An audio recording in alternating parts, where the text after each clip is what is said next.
yo veía tratos diferenciados. Entonces, mi principal reto es decir, todo el servicio público es igual para todos. La satisfacción de generar una sentencia en la que tú puedas ver a los ojos al justiciable y no obstante que obtenga una sentencia desfavorable, ese justiciable te pueda dar las gracias y quede satisfecho con el proceso y el resultado del proceso, eso no tiene precio.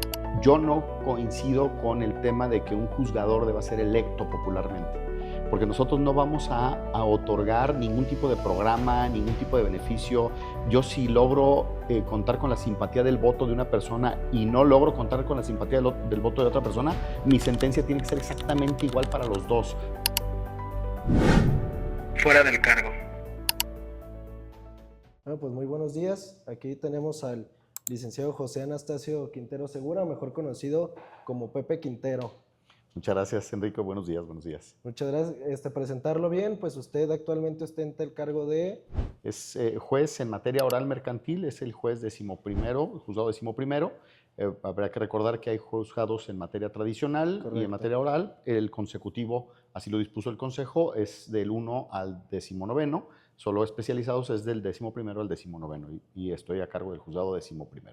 Ok, y bueno, ya dicho eso, nos gustaría retroceder el tiempo y preguntarle primeramente por su trayectoria hasta llegar a este cargo en el que ahorita ocupa y principalmente cómo fue su infancia, ¿no? Partiendo de ahí. O sea, ¿cómo fue el entorno en el que usted se desarrolló?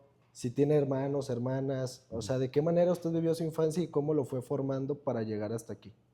Bien, bueno, pues mira, te cuento, somos 9 hermanos.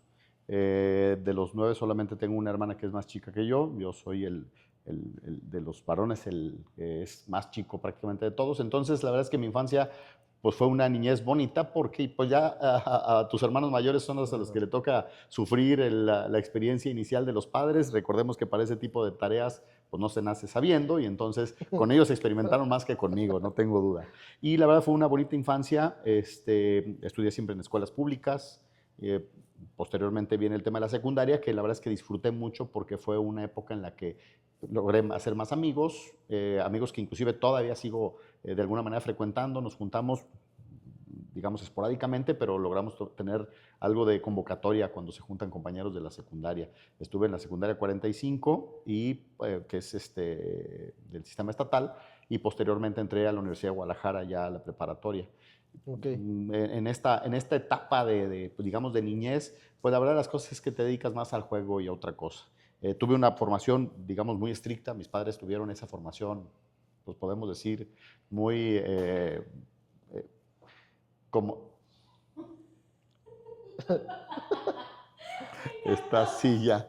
A ver, vamos poniéndole pausa, ¿no? Pues te platicaba entonces esta etapa de la niñez, cuando brincas de la niñez a la adolescencia, la verdad es que fue una etapa que disfruté mucho. La estructura familiar siempre fue muy estricta, con valores muy arraigados por parte de mis padres. Siempre el tema de la honorabilidad, el tema de la honestidad, no eran franqueables bajo ninguna circunstancia. Entonces, la verdad es que vengo de una familia que es muy estructurada en esa parte del trabajo, del esfuerzo. Prácticamente toda mi familia es comerciante y todos se han dedicado al tema del comercio de manera muy, muy puntual y todos pues con la bendición de tener buenos empleos y generar empleos sobre todo, con un gran sentido social.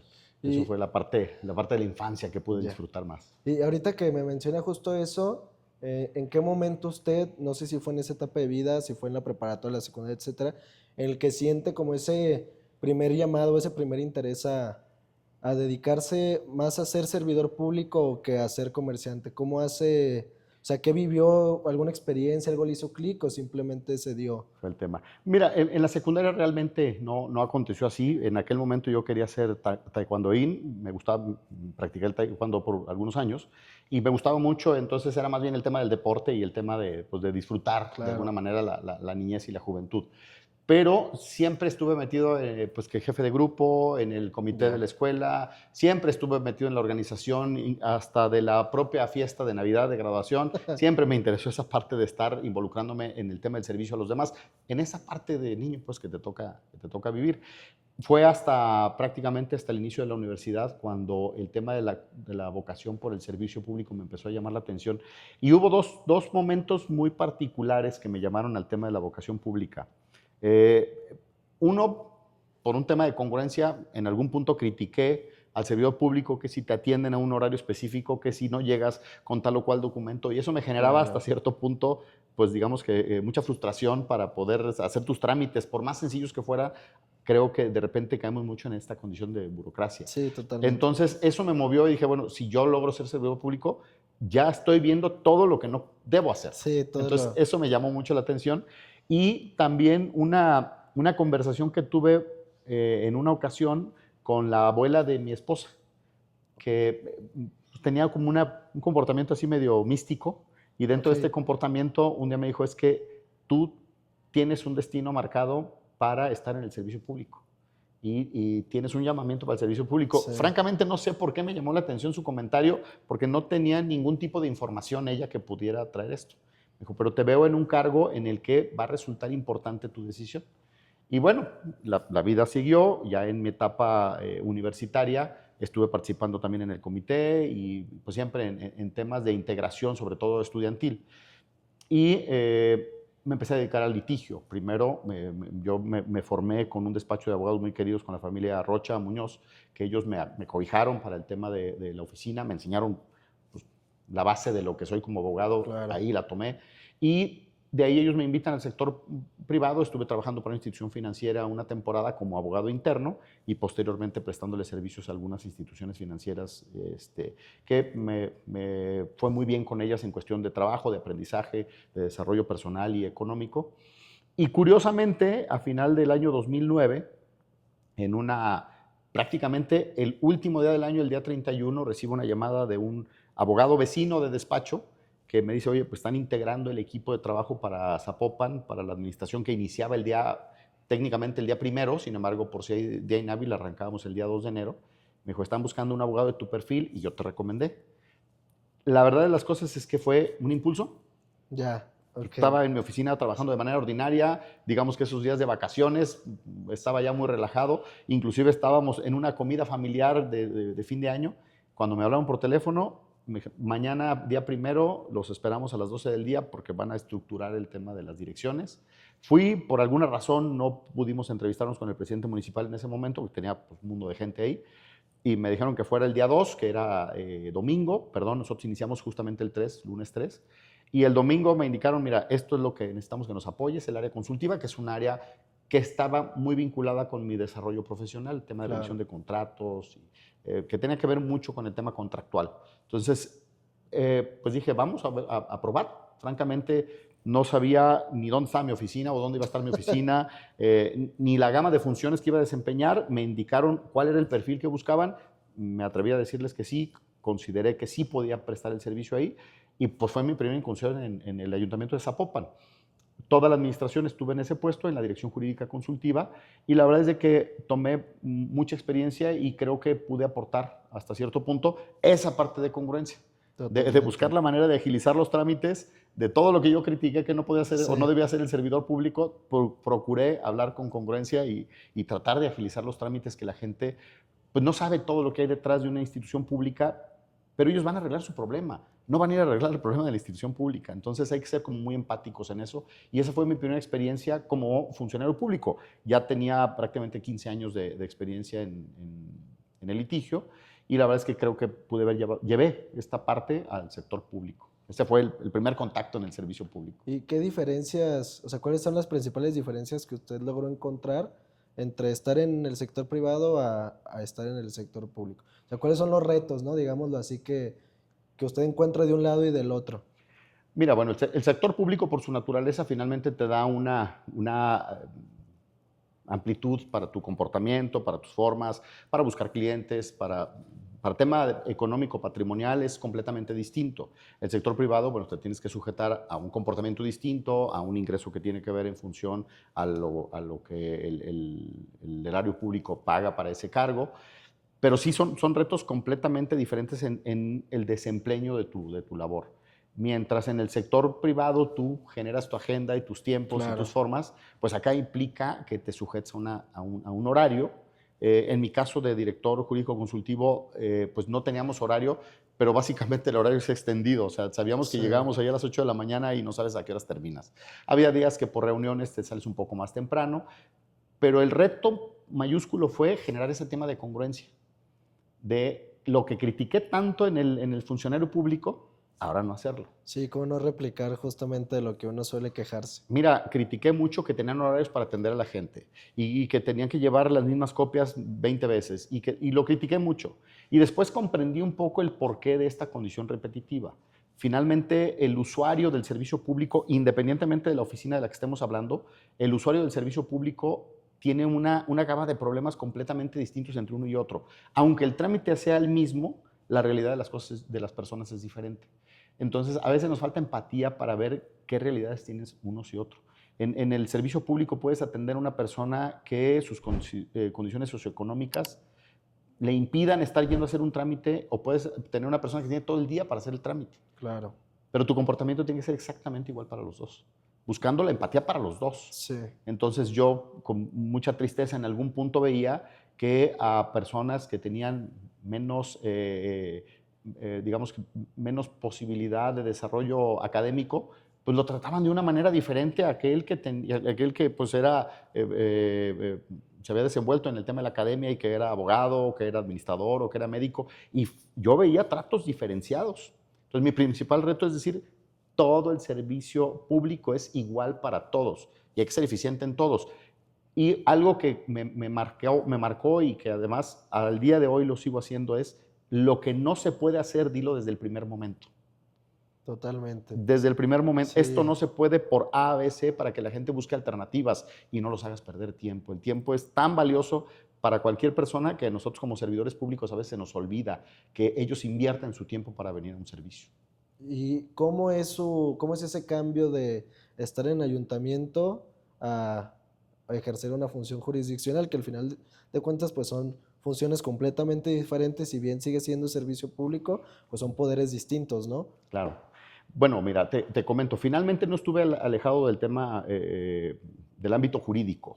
Estuve siempre involucrado en el ámbito jurídico. Mi dirección, todo tenía que ver con el derecho, todo, todo, todo. Teníamos que dictaminar, fundar y motivar las dictaminaciones de todas las actividades que desempeñaba la sindicatura y un área específica de obras públicas del ayuntamiento. Entonces, siempre teníamos que tener esa vinculación con la norma. Entonces, sí es diferente, sí, más sin embargo, esta obligación de siempre fundar y motivar tus resoluciones Sí, muy similar ya a lo es que venía similar. Es siendo. esa obligación de sí dar un resultado siempre con la ley en la mano. Eso es un hecho.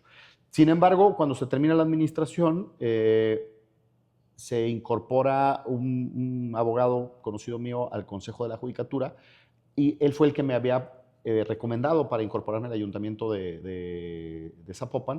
Me dijo, oye, pues terminaste la administración, ¿te quieres venir al tema jurisdiccional como relator en su ponencia en el Consejo de la Judicatura? Y las funciones iban a ser hasta cierto punto similares. Entonces le dije, bueno, continuamos con el servicio público. Yo ya estaba pensando y destinado a regresarme a mi oficina y pues retomar clientes que de alguna manera pues dejas de atender. Y prácticamente pasaron 22 días entre la salida del ayuntamiento y lo que me incorporo al Consejo de la Judicatura, y me empezó a gustar esa parte del tema jurisdiccional. En el Consejo de la Judicatura, aún siendo relator, me tocaba atender los conflictos laborales. Estaba en el área de atención de conflictos laborales del propio Consejo, que desempeñas una función jurisdiccional porque atiendes el conflicto entre el propio Consejo y los trabajadores del Consejo. Y ahí tienes tú que emitir acuerdos y emitir resoluciones. Y desde ahí la verdad es que me empezó a llamar todavía más la atención esta condición, hasta el punto en el que salió una convocatoria para participar al cargo de juez. Desahogué la convocatoria, tuve la fortuna de haber desempeñado buena función en el tema de los exámenes que nos aplican, porque es examen de oposición, y me fue muy bien en el tema de los exámenes, y de ahí quedé en el listado de electos para ocupar el cargo de juez en materia mercantil. Se dividió en aquel momento por materias, en materia penal, que se especializó en el tema de oralidad en materia penal, y también en materia mercantil se hizo una convocatoria para jueces orales, no para jueces del sistema tradicional. Y quedando ya en esta lista de jueces, se abrieron los primeros juzgados en oralidad en el Estado a partir del día... a mí me toman la protesta a mi cargo el 15 de julio del 2015 y los juzgados se abrieron justo en agosto de ese mismo año. Entonces estuvimos prácticamente en capacitación más o menos unos 22 días en el inter de que estaban llevando a cabo la adecuación de las instalaciones, y el primer expediente nos llegó el día 1 de octubre del 2015, el primer expediente de oralidad. Y a partir de ahí, pues he desempeñado el cargo de juez en materia oral.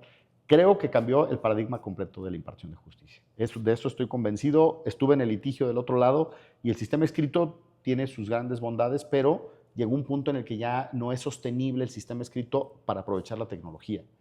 Y ahora en el sistema de oralidad ha agilizado los procesos, ha simplificado los procesos, ha disminuido el volumen de los expedientes, sigue habiendo expediente físico, sigue habiendo trámite físico de promociones, pero sí se ha disminuido el volumen. Entonces creo que ha venido a revolucionar la impartición de justicia a la oralidad. Y en todo este periodo de tiempo en el que usted desempeñó, estuvo en el ayuntamiento, estuvo en el consejo, actualmente en el Poder Judicial de la Federación, ¿tiene alguna experiencia así muy particular que usted traiga consigo, algo que lo haya marcado, que lo hace, digamos, seguir en esto, ¿no? Porque ya llegaremos a eso, pero ahorita con tantos cambios en el Poder Judicial, me imagino que puede ser un poco difícil si seguir, si no seguir, si aventarse a candidato como usted lo hizo para seguir en algún cargo. ¿Qué es eso? ¿Qué es esa carnita que lo hace usted despertarse y seguir? Mira, sin duda la función jurisdiccional tiende a ser de esos claroscuros, porque finalmente tú no das empates técnicos. Habrá un ganador y habrá un perdedor en un procedimiento. Típicamente los posicionamientos son antagónicos. Uno quiere algo que el otro no quiere. Pero la satisfacción de generar una sentencia en la que tú puedas ver a los ojos al justiciable y no obstante que obtenga una sentencia desfavorable, ese justiciable te pueda dar las gracias y quede satisfecho con el proceso y el resultado del proceso, eso no tiene precio. Porque finalmente sí influimos en la vida de las personas. Hay gente que tiene involucrado su patrimonio en esto. Y el patrimonio no solamente implica lo económico, implica la tranquilidad en el entorno de esa persona. Entonces, el hecho de recibir una sentencia en la que tenga claridad de lo que estás hablando con él de manera coloquial, práctica, a veces como abogados se nos olvida que tratamos con personas que no tienen el entrenamiento técnico que tiene un abogado. Y le queremos explicar con terminología y los terminamos confundiendo más de lo que ellos venían o tenían como expectativa del Poder Judicial. Entonces, he ido aprendiendo a paso del tiempo cómo comunicarme. Quiero ser muy claro, no he venido aprendiendo el tema del cargo, me he preparado para efecto de dar un resultado positivo para el cargo, pero sí hay un tema de aprendizaje de comunicación, de que la gente se entere verdaderamente de lo que pasa en su proceso de la manera más clara posible. Aquí tratamos con todo tipo de personas, no con abogados. Habrá abogados que los representen en el proceso, pero nuestras sentencias no son para esos abogados. Las sentencias son para la gente que los contrató y que pudieran no tener el conocimiento técnico de lo que nosotros estamos desarrollando en una sentencia. La sentencia tiene que tener una estructura y un conocimiento técnico. Eso no debe cambiar por un tema de orden también. Sin embargo, cómo la comunicas es un tema que fue muy complejo, que sigue siendo complejo, pero que creo que cada día vamos teniendo mejores resultados para que la gente pueda entender. Esa parte me motiva mucho. El dictar una sentencia oral es la parte más satisfactoria del proceso. Y ahorita me llama mucho eso la atención. ¿Qué papel usted cree que tiene el abogado postulante al momento de hacerle entender también a su representado, a la persona que está representado, qué es lo que está sucediendo, ¿no? Entiendo que la labor del juez, en su caso, como lo usted desempeña, pues es muy importante por lo que usted menciona, pero cómo debe converger esa, digamos, comunicación mutua entre juez y abogado postulante para que el cliente entienda, ¿no? Porque, digo, yo lo he visto mucho en la práctica, me dijo usted también, que ese es el mismo abogado el que vende expectativas falsas a sus clientes y ese, digamos, enojo recae hacia el Poder Judicial, ¿no? Que aparte fue mucho de lo que se vio de el tema ahorita con la reforma y demás, que mucha gente decía eso, ¿no? Es que el Poder Judicial es esto, lo otro, pero muchas veces venía de lo que el abogado le miente, digámoslo de esa manera, en aras de sí conseguir su contrato, digámoslo así, ¿no? Mira, la reforma al Poder Judicial de la Federación, en el Estado aún no ocurre, pero al Poder Judicial de la Federación, tiene desde luego sus puntos positivos y en mi opinión algunos puntos negativos que no debieron ocurrir. Yo no coincido con el tema de que un juzgador deba ser electo popularmente, porque nosotros no vamos a otorgar ningún tipo de programa, ningún tipo de beneficio. Yo si logro contar con la simpatía del voto de una persona y no logro contar con la simpatía del voto de otra persona, mi sentencia tiene que ser exactamente igual para los dos. Por eso es que no coincido con que tiene que ser a través del voto popular. Exámenes de oposición, revisión de nuestro comportamiento, todo eso es más, es necesario para un mejor servicio. Tendríamos que tener un mecanismo de medición en cuanto a nuestros resultados para mantenernos en el cargo. No tengo ninguna duda de eso. Dar resultados es lo que la gente busca. Y además, creo que finalmente es parte de la superación de todo profesional y de todo funcionario público. La elección no la comparto del todo. ¿Qué sí podemos tomar positivo? Bueno, que la reforma, entre otras cosas, también trae esa parte del impulso de acercar el Poder Judicial con el justiciable, con la sociedad. Nos hemos asumido como un poder lejano a la sociedad, no porque el Poder Judicial lo quiera, sino porque socialmente así se manejó y también muchos abogados postulantes así lo han manejado. Ellos tratan, como tú bien dices, con su cliente y generan esta barrera entre la comunicación del Poder Judicial y su propio cliente. Hoy día, inclusive, la oralidad ha cambiado hasta la forma de nombrarnos. Ahora el sistema de impartición de justicia ya lo vemos como un sistema integral en el que hay operadores internos y operadores externos. Y ese abogado es parte del sistema de impartición de justicia, lo que antes no concebíamos como un solo ente. Si el sistema de impartición de justicia falla, falla de forma integral, falla por las fallas internas que puedan tener los secretarios, el juez, los auxiliares, las dependencias que nos prestan servicios como propio Poder Judicial, pero también falla el propio abogado que presta el servicio directamente a su cliente. Si el abogado no le dice al cliente la realidad de lo que está ocurriendo en su procedimiento, o como tú bien dices, le hace una expectativa equivocada de lo que tiene el procedimiento y le dice que él va a tener resultados que no tiene ninguna razón jurídica para sostener su dicho, lo que ocurre es que cuando obtienen una sentencia adversa a sus intereses, pues quedan pensando siempre en esta parte de el Poder Judicial está corrompido, no funciona, me falló, así lo ven. Lo que no ven es que probablemente nunca tuvieron la razón y su abogado nunca les dijo, vamos nosotros a buscar una perspectiva del derecho que usted pretende, pero estas son las normas sobre las que se va a regir, estas son las conductas que usted desplegó y la parte de la que usted va a demandar o la que lo demandó, estas son las conductas que desplegó y esta es una realidad o posible realidad del resultado de lo que usted está buscando. A veces faltamos a esa honestidad de hablar con claridad con el cliente. Mira, desde la formación académica como abogado, no hay ninguna materia que nos enseñe a cobrar como abogados. Y tenemos la percepción equivocada de que si yo a mi cliente no le doy un resultado como él lo quiere, no tengo derecho a cobrar un honorario. No, yo voy a atenderle un proceso y yo voy a buscar el tema de la verdad legal en el proceso. Y probablemente no tenga la razón. Eso no significa que mi trabajo no vale. Pero tanto los justiciables como el abogado desmerecemos el valor de la abogacía. Creo que estamos con la oportunidad de oro de verdaderamente todos potenciar ese valor que tiene tanto el abogado litigante, el que yo respeto profundamente, porque son los que sí generan cambios en los procesos. Un abogado que te impugna una sentencia, un abogado que se va a la apelación o que se va al amparo y que logra generar precedentes, cambia nuestra forma de percibir el proceso. Yo probablemente en algún caso en concreto tenga una idea de cómo tiene que ser dictado ese acuerdo o esa resolución, y de la impugnación es posible que la Corte diga, no, estás interpretando equivocado esta norma, y entonces a partir de ese momento yo tendría que reestructurar mi idea, traer más fundamentación y motivación para el caso, y entonces ya puedo resolver de forma distinta. Pero nosotros como funcionarios no podemos generar ese cambio porque nosotros no impugnamos nuestras resoluciones. Totalmente, Por eso la sí. importancia del abogado litigante. Yo respeto profundamente su trabajo porque son los que sí generan un tema del cambio de la aplicación de la norma. Nosotros influimos en la gente, sí, por nuestra resolución, pero ellos generan el cambio en la norma. Entonces, yo los invitaría a que pensáramos que somos un ente integral. Si ellos fallan, nosotros fallamos. Si nosotros fallamos, ellos fallan. Entonces, tendríamos que verlo justo como eso. Somos los mismos para el proceso. Totalmente. Y ahondando un poquito más en eso que usted comenta en general de su opinión respecto al tema de la reforma, ¿qué fue con mayor razón qué lo llamó a aventarse, a lanzarse como candidato? Tengo entendido se lanzó para magistrado en materia civil del Poder Judicial de la Federación con residencia aquí en Zapopan, Jalisco. ¿Qué lo hizo tomar esa convocatoria y ver qué áreas de oportunidad o qué lo motivó, qué lo llamó? Mira, bueno, sin duda la parte del crecimiento como funcionario público era un reto y no quiero ser incongruente en mi respuesta con respecto de que no estoy de acuerdo con el tema de la elección, pero finalmente la regla está así. Hay que buscar el cargo a través del voto.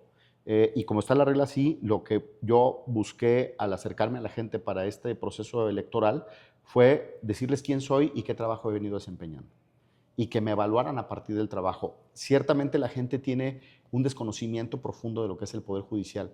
Te comparto que la experiencia de la elección es que todo el mundo ve el Poder Judicial igual policía, en la generalidad. Claro, Claro. hay mucha gente que conoce perfectamente el Poder Judicial y qué funciones desempeña, pero el común de las personas, Poder Judicial igual policía. Y entonces no sirve porque a mi vecino el otro día lo detuvieron y no sirve porque robaron a no sé quién. El Poder Judicial no es esa parte, es una parte de la impartición de justicia, es una parte del sistema integral de justicia, pero lo único que, o lo que más ve la gente es Poder Judicial, policía, policía que es ineficaz con la prevención del delito, se percibe ineficaz en lo general. Entonces, la policía tiene un gran reto y hace una gran función y ciertamente han tenido algunas deficiencias, pero han tenido también muchos aciertos. Aquí el tema importante es, el Poder Judicial no es la policía. Somos ese garante de darle a cada quien lo que, para su caso en concreto, le deba de corresponder. No es el tema ni de perseguir el delito, ni de cuidar a las personas en calle, no, y la gente así nos percibe. Entonces, te comparto con tristeza que la gente, yo particularmente la sentí muy apática en el tema de la elección, y luego se vio reflejado Sí, en en las el urnas. porcentaje de participación, pero la vi muy triste en función a no conocer al Poder Judicial. Y parte de participar en pláticas como esta contigo es justamente que la gente conozca. Nosotros no participamos en proceso de investigación del delito, ni en el tema de celebración de contratos. Nosotros normalmente venimos en el proceso, en la parte del proceso que nos ocupa, nosotros estamos ante la disyuntiva de que algo falló entre la relación de las personas y tenemos que otorgarle a cada quien lo que merece. Todos tienen intereses distintos en algún punto y consecuentemente nosotros tenemos que ver a quién le asiste la razón, explicarle por qué le asiste la razón y entonces otorgarles el derecho. Esa es la gran ventaja de la oralidad. El sistema escrito nos hacía esa barrera entre el expediente y el juez y ahora la oralidad pues, nos permite a través de Sí, esta sí, el sala principio de pues, inmediación que está. yo tenga que explicarle, no con fundamentos jurídicos, con un tema coloquial. Usted obtiene una sentencia favorable por estas razones o no la obtiene por estas razones. Entonces, creo que ha venido cambiando mucho y yo realmente me motivaba a participar principalmente esa parte del crecimiento personal y de tratar de buscar un resultado similar al que he venido dando en el Poder Judicial del Estado, ahora en la Federación. Es decir, un crecimiento tanto personal como institucional. Para cambiar el mundo hay que poner el primer grano de arena, de otra manera no se puede. Sí, ¿no? A veces solemos quejarnos mucho, o como usted decía desde un inicio, ¿no? Criticar a las instituciones, pero no hacemos, ¿no? Nada en lo absoluto por intentar cambiarlas o mejorarlas. Y en general con nuestro entorno, ¿no? Creo que es algo que se ha visto. Me da mucho la atención lo que comenta, tiene toda la razón, no sé si es algo que se ve. La gente relaciona Poder Judicial con policías y ministerios públicos, con la fiscalía, cuando son entes diferentes, con funciones diferentes y en etapas del proceso distintas. Y algo que también he percibido es que la gente no sabe y no conoce otras materias que no sea la penal. O sea, no entiende que hay un derecho familiar, que hay un derecho civil, un derecho mercantil, un derecho administrativo y que todas esas controversias las dirimen funcionarios de especialidades diferentes, ¿no? Como puede ser en su caso actualmente la materia mercantil, que también creo que ahí hay un área de oportunidad de educar a la gente de, a través de no solo de sentencias, sino justamente este tipo de pláticas y de espacios, de que conozcan, ¿no? De qué se trata su situación o su problema. Mira, te comparto, yo creo que uno de los problemas que tiene, yéndome al ámbito comercial, a la materia de la que tengo especialidad, uno de los problemas mayores en el ámbito comercial es la falta de asesoramiento previo. ¿Me explico? La mayor parte de los comerciantes y las empresas, no digo que todos sean así, desde luego siempre habrá excepciones honrosas para el caso, pero en la generalidad buscan al abogado profesionista hasta que están enfrentando un problema, en lugar de buscar justamente un mecanismo de prevención. ¿Me explico? Sí, Y en muchos aspectos. Asimismo buscan al contador y al auditor una vez que tienen el problema fiscal Sí, encima, claro, sí. en lugar de buscar esa parte del asesoramiento previo. No estamos habituados a la inversión, lo ven como un gasto, a la inversión en un abogado que me ayude a estructurar, por ejemplo, mi empresa. Con tristeza te digo, la mayor parte de sociedades mercantiles en el país no tienen una estructura ordenada como la ley lo determina. No celebran asambleas, no tienen libro de accionistas, no, Sí, no infinidad tienen de nada, cosas sí. que no lo hacen y que se enfrentan a esa realidad tristemente al momento de un conflicto que lo atiende un juzgado. Entonces es cuando te das cuenta que el problema no fue el acto de comercio en sí mismo o la diferencia entre los comerciantes. El problema es la falta de prevención para este tipo de problemas. Las empresas más, lo voy a llamar así, más sanas en su comportamiento contractual, comercial, son aquellas que tienen una inversión importante en la capacitación a su personal, a sus administradores, por parte de profesionistas, contadores, auditores, abogados, que les digan qué sí pueden hacer y qué no pueden hacer y tener todo documentado. Y son empresas que difícilmente caen en un conflicto Sí, jurisdiccional. totalmente. Lamentablemente la mayoría es al revés, o sea, la mayoría no atiende este tema de prevención y consecuentemente celebran actos de comercio a veces de manera muy espontánea, aunque se dediquen todo el tiempo a lo mismo. Hay ocasiones que siguen cometiendo los mismos errores y terminan en conflictos jurisdiccionales. Entonces, yo me enfoco a esta materia por ser la materia a la que atiendo en el juzgado, pero finalmente en todas las materias pasa exactamente lo mismo. En la materia familiar, bueno, mira, la gente, por ejemplo, en el tema del matrimonio, no, ni siquiera le explican lo que son las capitulaciones matrimoniales, ni siquiera determinan esta condición prenupcial para contratar qué es tuyo, qué no es tuyo, cómo vamos a participar patrimonialmente. Ni lo preguntan, ni se los explicamos, ni está en el colectivo de aquel que se va a preparar para el matrimonio. A ver, el que brinca el matrimonio creo que toma una decisión muy importante en su vida y en la vida de su pareja. Entonces, me parece que tendrán que tener mucho más información para poder entrar a ese tipo Claro. de vinculación social. En materia civil lo mismo.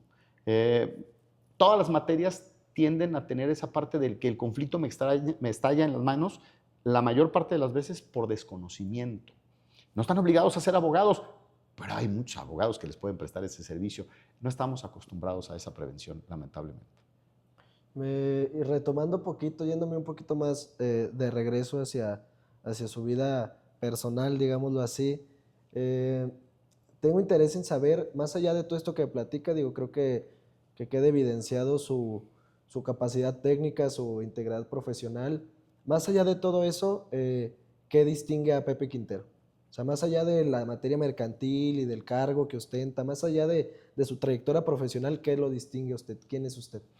Mira, yo te puedo decir que soy mucho de familia, es esa parte que me llama mucho, dedico mucho tiempo a mi familia, me parece que eso me ha generado una estructura de desarrollo para mis hijas, para mis hijos postizos, los hijos de mis amigos, para mis sobrinos, de un ejemplo a seguir y de estar con ellos y compartir. Y no obstante, pues a veces uno deja de repente algunas cosas sin atender correctamente en el tema de familia, pero sí trato de estructurar a partir de la familia como eje ese comportamiento generalizado y mandar un mensaje para mis hijas, para mis amigos, para los hijos de mis amigos, de que si nosotros atendemos el tema de la familia, tratamos de mandar un ejemplo de educación, un ejemplo de formación, me parece que podemos generar condiciones de desenvolvimiento de ellos mejores, aportar lo más que podamos para con los hijos. Procuro el mayor tiempo que no estoy en el tribunal, estar con mi Estar familia, con su familia. y procuro, una vez que salgo del tribunal, no llevarme los temas del tribunal, porque finalmente son temas que te agobian para el estudio, para atender el procedimiento. Procuro no llevarlos a casa. Así como también procuro no Sí, traerme un problema de entiendo. casa al juzgado, que no marcar muy bien esa parte de tu vida personal con tu vida laboral. Y sí dedicar tiempo de calidad a las personas que están en tu entorno. Entonces, me gustan mucho los deportes. Ya pasa el tiempo y me decía un amigo, muchos años mayor que yo, me decía que los deportes, a medida que creces, si usas deportes de pelota, se va haciendo pequeñita, pequeñita, pequeñita, porque ya no puedes más, y entonces en algún momento juegas básquetbol y puedes hacerlo, hasta que pues seguramente vas a ponerte a jugar golf si lo puedes hacer, porque es más fácil ya cuando tienes una edad Claro. avanzada. Jugué muchos años fútbol y me gustó mucho y lo disfruté mucho, ya no se puede igual. voy de vez en cuando, pero ya no de manera cotidiana, pero sí me gustan mucho los deportes, francamente. Para ir cerrando, abogado, me gustaría saber, en primera, ¿qué recomendación le daría usted a una persona, a un joven o sin importar la edad, que quiere aspirar a ser o ostentar un cargo como el suyo? Bueno, primero que les diga, esto es un tema de vocación y pasión, francamente. Si vas a ser abogado, te felicito, es la carrera más bonita del mundo mundial. Eso no tengo duda de decirlo. Pero que sí tengas muy claro que la abogacía implica muchos esfuerzos académicos y también ese esfuerzo de compartir, porque no es solamente para el funcionario público. El abogado es un poquito como el doctor, todo el mundo te trata de consultar, todo el mundo tenemos una inquietud, tenemos un problema. Entonces, si tu forma no es de dar, te tienes que preparar para dar. Si no te quieres preparar para dar, es importante que pienses en otra carrera. Pero si decides, yo creo que lo mejor para el abogado, para el profesionista, es decidir a tiempo, y me refiero entre los 25 y 27 años de edad. Lamentablemente vivimos en un sistema de educación en el que a los 18 años tienes que elegir el futuro de tu Sí, vida. sí, sí. Eres un chamaquillo que no sabe ni qué va a hacer, pero ya tienes que saber si vas a ser doctor para el resto de tus días, o vas a ser abogado, o vas a ser ingeniero. Yo creo que no hay, hoy día podemos reflexionar diferente, pero que sí pienses que si vas a estar en el tema de la abogacía, lo hagas con convicción y con pasión. No es un tema que solo te pueda mover lo económico, ni que tampoco te pueda mover solamente lo académico. Tienes que equilibrar esa parte. Y si decides ser funcionario, pues debo decirles que es una labor hasta cierto punto ingrata, porque finalmente habrá siempre alguien que te critique de afuera, y habrá que entender, él busca su trámite, él quiere resolver su problema, no sabe que tienes otros 800 expedientes esperando más que el de él, porque él atiende su problema. Es buscar la empatía en cómo prestar el servicio público. Yo les diría, si vas a entrar al servicio público, entrégate a esa condición empática. No nos roba nada una sonrisa, no nos roba nada tratar con amabilidad a las personas, y no nos roba nada de verdad ser empático en el problema de la persona.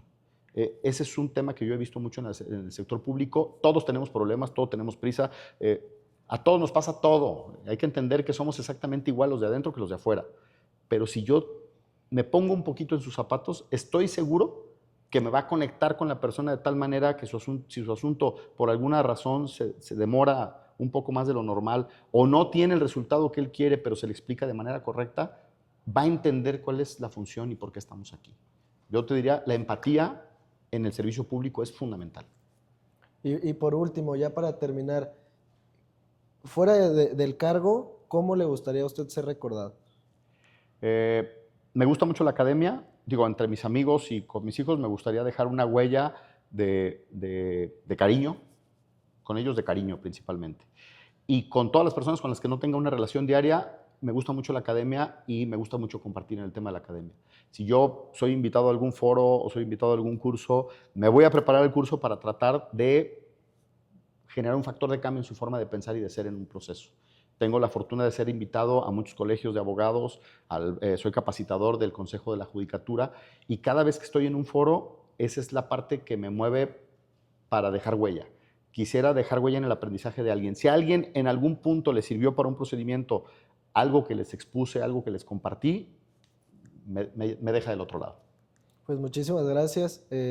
O sea, de parte del equipo, de todos, de las personas que nos estén escuchando, si quiere dar un último mensaje. Pues que confíen en el servicio público, que confíen en los funcionarios públicos. Créanme que todos hacen un esfuerzo enorme porque las cosas vayan cambiando, que busquemos empatía todos de manera general. Yo siempre lo comparto con mis compañeros del Poder Judicial, y han venido muchos cambios. Creo que estamos en esa era de cambios, de seguir generando esfuerzo para los cambios. Sobre todo la empatía y hacer con cariño tu trabajo y tu labor no tiene precio. Yo aquí vengo, la verdad, y es que es satisfactorio el trabajo que desempeño, y como dicen algunas personas, y además me pagan. Entonces, Claro, agradecido yo contigo, Enrique. no, muchísimas gracias. Pues él fue el juez del juzgado 11º Oral Mercantil, el abogado Pepe Quintero. Muchas gracias. Gracias. Fuera del cargo.